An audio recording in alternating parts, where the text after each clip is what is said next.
let's go ahead and get started. Okay.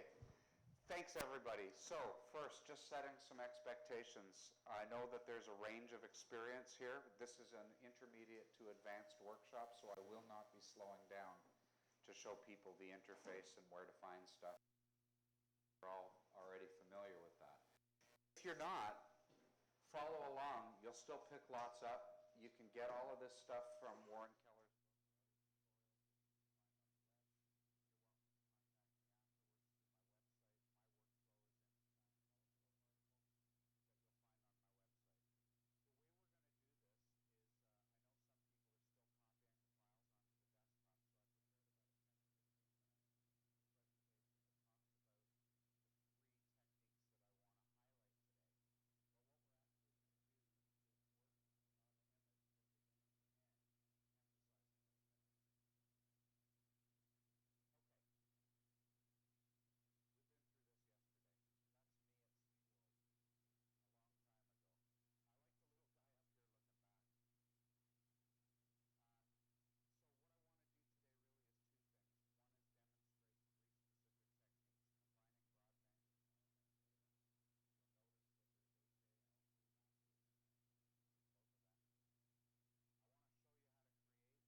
Time to debate the merits of this or that and why I do or don't do something, but this is how I do it. There's many ways to bake the cake.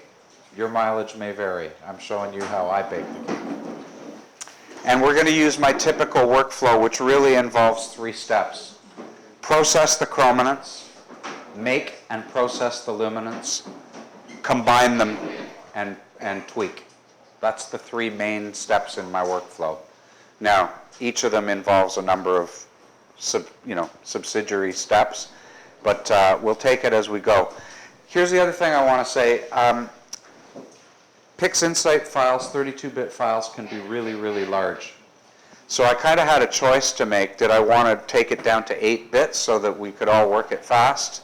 I didn't want to do that because you lose too much information. So what I did is I took a very small crop from my masters, and that crop, as you'll see, shows background, it's got stars, it's got areas that will benefit from deconvolution, and it's got problems that we're going to fix. So I think the preview has it all, but it's just a little, I shouldn't say preview, the crop has it all, but it's just part of a much larger image, which I can show you later if we have time. So here's my chrominance workflow. Make the RGB using, the other thing I did is in the slide presentation, wherever you see something in yellow, it's the name of a PIXINSIGHT processor script. Yes? You won't need to. I'm going to provide a PDF from yesterday and today, and he will provide. Yeah, put it on the website. Okay? So wherever you see something in yellow, it's the name of a processor script. And once I get through this very short slide presentation, I'm going to sit down and we're going to work it together. So make the RGB, calibrate the color. Usually you don't need background neutralization. I found on this image you do. So there you go. We're going to blend in the narrowband data, and then we're going to do a little linear noise reduction and stretch it. That's all we need to do with chrominance. On the luminance, first we got to make a luminance. I don't shoot luminance anymore, don't own a luminance filter. Don't have a slot for it. So we're going to make the luminance. It's called a synth L, synthetic luminance. Then I'm going to show you deconvolution to deconvolve just the high signal areas. We're going to do some linear noise reduction to take out the salt and pepper noise. Then we're going to stretch it, do a little more noise reduction, heavily masked to protect the high signal areas. Stretch it again to reset the black point.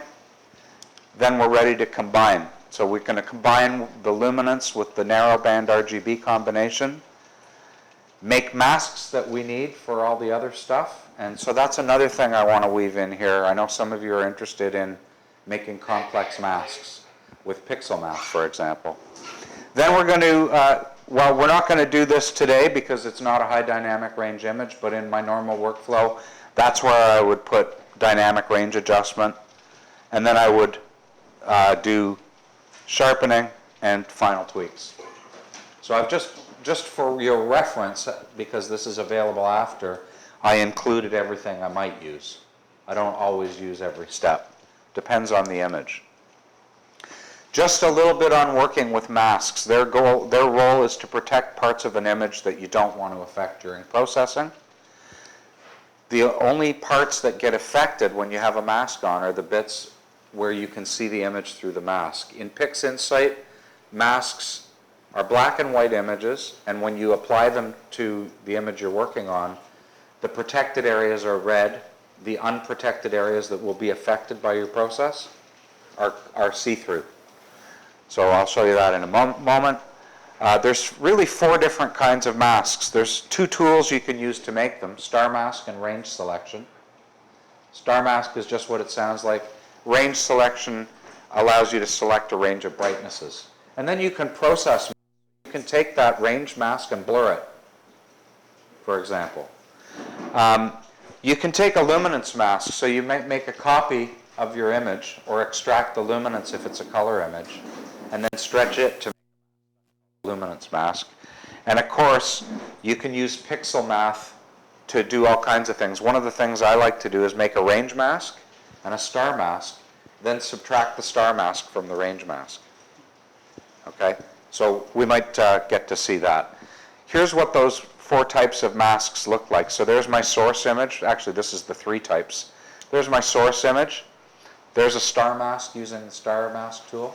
And you can see if you invert that, you're going to protect the stars and not operate on everything else. There's a nicely blurred range mask. You can see if I subtract this from that, I'm going to protect the stars in the galaxy. And there's a luminance mask, which is just a stretched copy of the source image. One thing that is helpful to remember when you're looking at a mask is white reveals, black conceals. When you combine narrowband and when you're thinking about combining narrowband and broadband data, there's some common problems you run up against. One is that in H-alpha, less so in O3, but in H-alpha the stars are smaller and fewer than they are in the broadband, so it's hard to match the star size. You get really funky color halos. The other problem is that H-alpha, depending on the bandwidth of the filter, lets through some red that isn't H-alpha.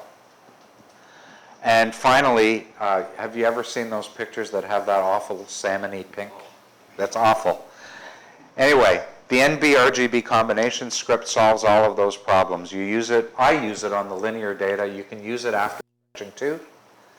There's other tools you can use, which I'm not going to talk about today in the scripts, like the SHO AIP script can be used to combine narrowband data. I do want to mention that Warren Keller, who was the author of the book that I was the technical editor for, I mentioned it yesterday, Inside PIXINSIGHT. This month, or the New Sky and Telescope has a great article by him on using the SHO AIP script to combine narrowband data.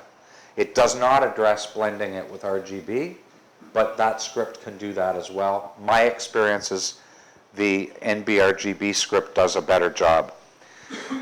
You assign the narrowband masters to whatever color channels you want. Usually I would assign H-alpha to red and O3 to green and blue, because there's 2 O3 lines, more than 2, but the 2 main O3 lines are in the green and the blue. That's where you get that nice teal color, and so it's good to use them in both. One of the really nice things about this script is the stars are well protected. Here's the steps. So you open up, you got to clean up your files first with dynamic background extraction and crop them. But then you open the script, identify the file names that you want to assign to each part of it, adjust there's 2 adjustments, bandwidth and scale. I never touch scale, almost never touch scale, almost never touch bandwidth. Run the script on a preview and evaluate the results and tweak until you get it the way you want it. Run the script and you're done. For galaxies, one of the things I like to do is make a copy of my RGB image. Well, you don't even need to make a copy because it's not changed. A new image gets created. But after I've made my narrowband RGB blend, I take the H-alpha image, make a copy of it and stretch it, and use it as a mask. And then I only use the NB-RGB data in the areas that the mask reveals. That really protects the color in the areas that don't have narrowband in them. So you get that really nice pop of the H-alpha regions, but the rest of the galaxy looks natural. Today we're working on an emission nebula, so we're not going to do that, but if we have time, I'll show it to you later. The faster we get through the meat of this, the more time you have for me to answer your own questions about your imaging challenges. Synthetic luminance, you can make it from any combination of masters. You can make it from all narrowband, you can make it from narrowband and broadband. Whatever you have, throw it into the pot. Use image integration to combine them using the average weighted for noise with no pixel rejection. So you know how you can do sigma or Winsorized sigma clipping or linear fit clipping, none of that, no rejection. You did all the rejection when you were making the masters. Now what we want to do is make an image that's the average of everything weighted for noise. So you'll find that your cleanest image gets the most weight in the master. Ron? Yes? Is it okay to ask a question? Yes, absolutely. So you're saying when you make your synthetic luminance, you're using your master R, master G? So Master B. You're not taking all the individual subs and tossing No. Got it. No. You got to make clean masters before you start. Okay. Thank you. While you're imaging, it's not, like this is not a free pass to image less time, just because you're not using luminance. What time you would have spent on luminance, so some people might shoot an hour RGB and then do 6 hours of luminance, commit that 6 hours to the other filters. You need the time. And an hour of synthetic luminance is about like a half an hour of real luminance. It's not a panacea. You need time. You need integration time. Deconvolution is not sharpening. That's the first thing I want to say. They look the same. Your goal in your head is the same, but they're fundamentally different processes. Sharpening is about detecting and enhancing edges. Deconvolution is like separating the milk from the coffee, right? You've got two functions, a signal and a blurring function, that have become convolved. They've become tangled up. Deconvolution attempts to figure out what the blurring function is and then back it out. And that restores detail. See, our problem is we've got atmosphere. And that's where deconvolution helps. So you can back out that blurring function. There's a couple of ways to do it. Deconvolution can also be used to fix funky stars. Not to do that. Find the cause of the funky stars and fix that. Right? Garbage in, garbage out. It's never as good to fix a problem as it is to prevent it. By the way, that's in life too. I'm not a therapist, but I have helped a lot of people. Okay, so the two main ways for deconvolution is to use the Gaussian PSF, where it basically assumes the point spread function. Today we're going to make our own PSF from a selection of about 10 or 20 stars in our image. We want to use masking. So here's the key. Who here has struggled with deconvolution and said, I'm never doing it again? Lots of people do, right? You get raccoon eyes around your stars and really funky looking stuff messes up your picture. So 2 tips. You can only do deconvolution on linear data. Once you've stretched it, it's too late. You've screwed up the relationship between the. The second thing is before you run the deconvolution command, you need 3 support images that you make. Or 2. If you're using the Gaussian PSF, you only need 2. If you're using what we're going to do today, you need you actually need the PSF as a support image. PSF stands for point spread function, and it is using the stars to determine how the atmosphere has blurred the image. So you mask the background. Yes? So when you're taking your RGB data, you may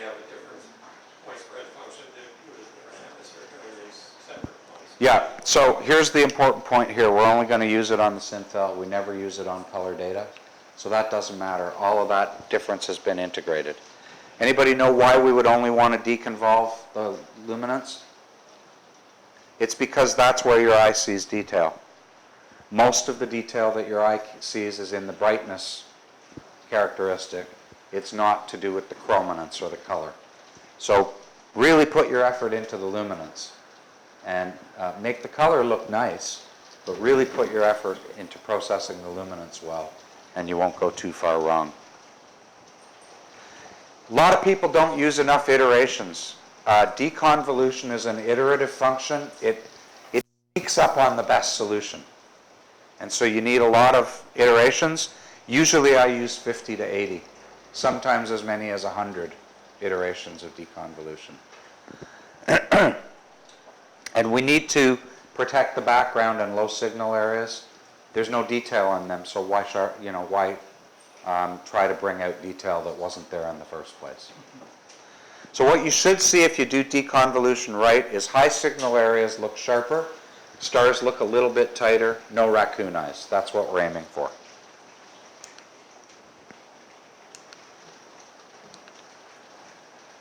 Okay, so here's the process. Create your 2 or 3 support files and load them into the right places in the process. Use the luminance mask you made to protect the background. I make a star mask from the linear luminance file, so it's only got a few stars in it, just the bright ones. That's called the local de-ringing support image. It protects those bright stars from getting artifacts. The small stars don't need it. And then the third one is the point spread function image file if you're going to use the method we're going to use today. And you do that with dynamic PSF. And sorry, I should have highlighted that in yellow. There's only a couple of parameters you need to mess with. The most important is the dark de-ringing setting. And you want to use the smallest value that gives you the desired result. Deconvolution running 80 iterations on a 16 megapixel file takes forever. Go make yourself a pot of coffee, watch a TV show, come back. That's why we test it on previews, 1 or more.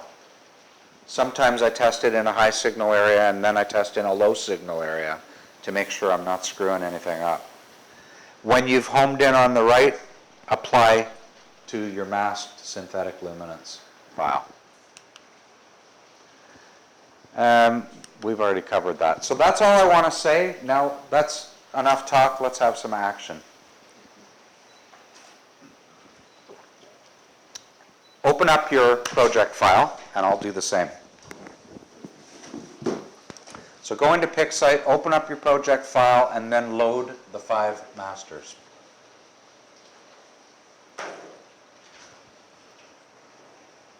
The other thing I did is I didn't bring a particularly fast computer. I didn't want to have the fastest computer in the room and then have you guys waiting for a half an hour, right?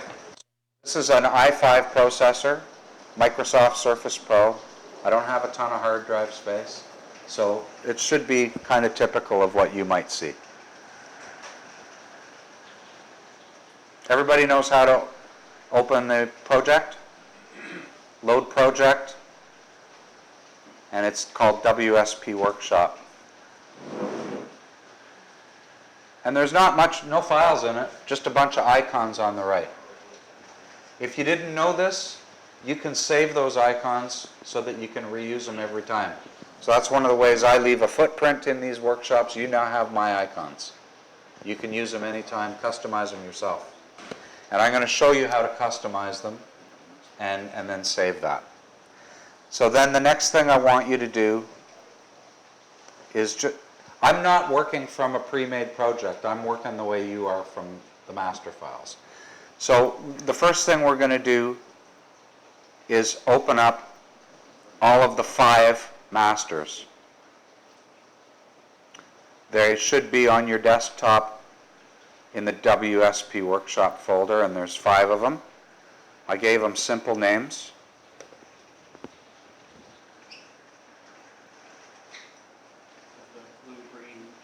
Blue, green, red, H alpha 03. So this is Setterblad 214, part of NGC 7822. And just take a second and have a look at them all. They'll all be auto-stretched. You see there's a lot of signal in the H alpha, a little bit in the green, a little bit in the blue, a little bit of O3. The red is pretty nice too. Now, I've already cleaned these files up. You already know this is an advanced workshop. You all already know how to do dynamic background extraction and cropping. So all I've done to these images is crop them and do the background extraction. Okay, so the first thing I want you to do is, if you look over on the right, you'll find this Combine RGB process. Double click on it and it'll open up. And you'll see I preloaded the names of the R, G, and B files. I opened it up, I don't have any icons on my right. Did you open the project? I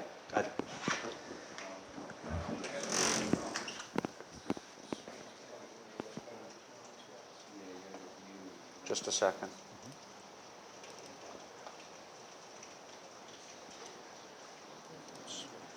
That's what I opened. Yeah. They could be in a different workspace. Right? Yeah, they're all in there. They're just not in that workspace. Okay, you have multiple workspaces. You need to go to workspace and find where they are. Okay. Move them all over. Or reopen the files in the same place where the icons are. Okay, everybody with me? So what we're going to do now is hit the circle icon, which is the Apply Global, hit Go, and now you've got an RGB file. Okay, now you can close channel combination, and you can auto stretch this with Control A. Looks nasty, doesn't it? The reason why it looks so nasty is because if you go into the auto stretch, if you go into the screen transfer function here, which is the top icon, what you need to do is unlink the channels and then hit the radioactive icon again. Now the different channels are being allowed to have different amounts. Everybody with me? Yep. Okay, awesome. Unlink and do what? Pardon me? What was the last thing after unlink? Then hit the radioactive icon to get your auto stretch. Okay, so let's just have a look at some of the problems here. You see the green cast in the bottom? But the stars actually look pretty decent. So here's what I'm going to do. Let's zoom in 1:1, go down where the background area is, and make a really tiny preview that has no stars in it. Like that. Really tiny. And then look at that preview. There it is. See how small it is? That's all you need. Now if you hover over that preview and look at the bottom of your screen, where's my pointer? If you look at the bottom of your screen, these numbers are important. Find the highest number. It's 0.0113. So just keep that in your head for a minute. Go back to your main image. See, I have a background neutralization icon. Open it up. Set your upper limit to 0.02. It's got to be bigger than the highest number. There's no stars in it, so it doesn't really matter how high I make it. All right, so now what we want to do is drag that over to the image. Oh, sorry. Let's do something else first. So this is something I always try to do. See, this file name is image08. Double click on it and change it to RGB. That'll help us remember what it is. Okay, so now you should be able to just drag that icon over. Oh, the color's gone all squiffy. That's because we unlinked the channels. Go back to your screen transfer function, top icon, link the channels and hit the radioactive button. Everybody good?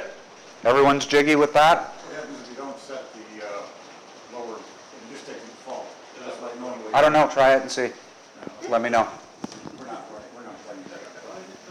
That's going to be a pretty common answer today, right? It's all, you got to do a lot of experimentation. I don't know how you're going to make your brownies. For what it's worth, I never do that, and it works. But Awesome. That's interesting, I'm gonna try that now. Awesome. Try it both ways. See which one you like better. Throw the bad one out, keep the good one. That's what I always do. So now this is starting to look a little bit better. If you click on the second icon on the left here, you'll now see the whole thing. The color looks much more natural. And our channels are linked. So now we can use the same preview as our black reference point for color calibration. So open up the color calibration icon, which is right below background neutralization. And you'll see I've pre-selected the same preview, RGB preview 1. We need to look at it and see what the new measurement is. So again, if you look at the bottom of the screen here, the highest value is about 0.006 in the red. So let's make it 0.01. Or even 0.015, doesn't matter, there's no stars in it. And now, go back to your RGB, you have the full image, and apply it. Okay, that's a color balanced image. You can hit Control A again to get that nice auto screen stretch. I think you'll all agree that that looks pretty nice. We now have, so I always think of this like we're working with clay, and we got good clay now. We can make something nice from it. Okay, close your blue, green, and No, Ron, I'm still getting a green pass from my... check whether your screen transfer function has the channels linked or unlinked. Make sure they're linked now. Yes? Okay. There's only so many things that go wrong. If you think you did it right and it still looks wrong, it's probably a checkbox somewhere. Okay? Okay, so close your background neutralization, close your screen transfer function. What you should have on your desktop now is a broadband color image called RGB. And you should have the two narrowband images still open, H alpha and O3. Now we're going to combine the narrowband with the RGB, which was the first technique I wanted to highlight. So go to the script, yes? So you're saying you never take S2? If you have S2, use it. Okay. Feel free. If you like it, keep it. If you don't, throw it out. I don't have an S2 filter. S2 is very, very weak. It's in the red, and I'm not a narrowband imager. Personally, I like the aesthetic of broadband. So I'm using narrowband to enhance the natural colors as opposed to making like a Hubble palette or something. But one day that might interest me, but not today. Okay, go to your script menu. Under Utilities, the only script that has a picture as its icon is the NB RGB combination script. Open it up. You'll see it creates a new image window with nothing in it. Okay? That's where the result is going to go. So the first thing we have to do is tell it which images to use, and we're going to select RGB as our source image for RGB. This bandwidth of 100 is misleading. The bandwidth of an RGB image is about 300, but this is actually referring to the bandwidth per channel, which is 100. Okay? So leave it at default. You should never have to change that. Load your H alpha in for the red, narrowband red, and load the O3 for the narrowband green and blue. Now my bandwidth for my H alpha filter is 7 nanometers, so I'm not going to change it. For my O3 filter, it's 8.5, so I'm not going to change it. Click Apply. And scale with scale. scale is how much to blend. Leave it at default till you see the result. If you have really clean narrowband data, you can increase the scale up as high as 4 or 8. I've never lowered it. Ron? Yeah. So if you're just doing an RGB, an HARGB bond? Leave the others just blank. use it too, okay. Yeah, if any of these source image boxes are blank, it won't be used. Okay, there's the H-alpha RGB test image. I'm just going to move it so we can compare it to the RGB.